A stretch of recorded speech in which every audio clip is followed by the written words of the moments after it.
Coffee হাউসের সেই আড্ডাটা আজ আর নেই, আজ আর নেই। কোথায় হারিয়ে গেল সোনালি বিকেলগুলো সেই, আজ আর নেই। নিখিলেশ প্যারিসে, মইদুল ঢাকাতে, নেই তারা আজ কোনো খবরে।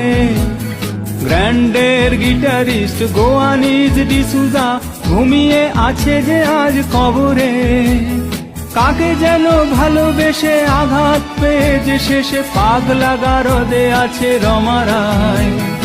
অমলটা ঝুঁকছে দুরন্ত ক্যান্সারে, জীবন করেনি তাকে ক্ষমা হায়। সুজাতাই আজ শুধু সবচেয়ে সুখে আছে, শুনেছি তো লাখপতি স্বামী তার।